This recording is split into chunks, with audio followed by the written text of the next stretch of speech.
It's one place where you make all the decisions, nobody else makes them for you.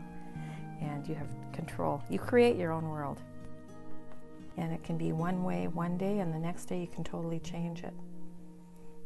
My name is Sue Pavlatos, and I paint sometimes what I see and sometimes what I'd like to see. Paint every day. I don't have an excuse because in my studio I have stations set up so that I can just work around.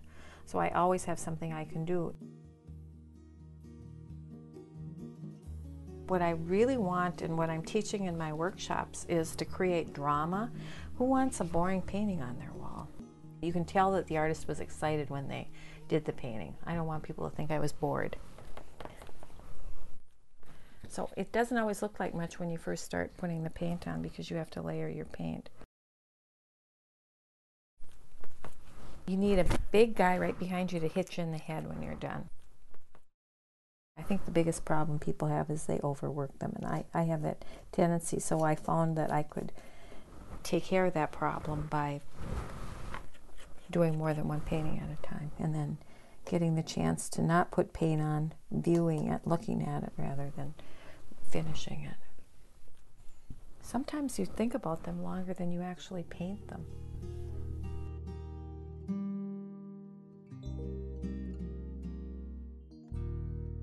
It might need a little tweaking. It's pretty much done. I finished it in my studio in Minneapolis.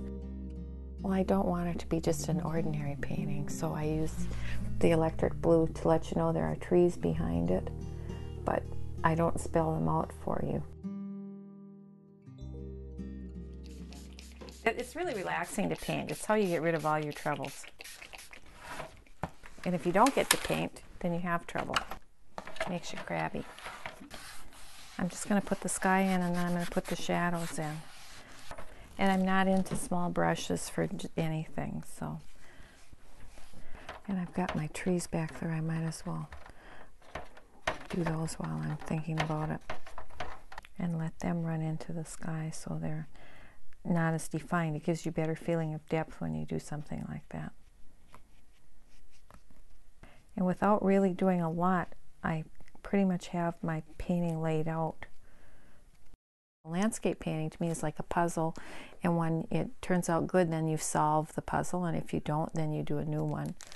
And it's really fun.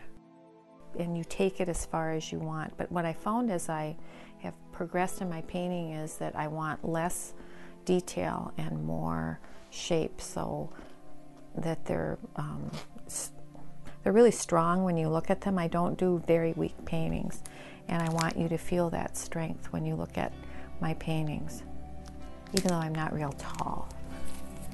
I want my paintings to be tall.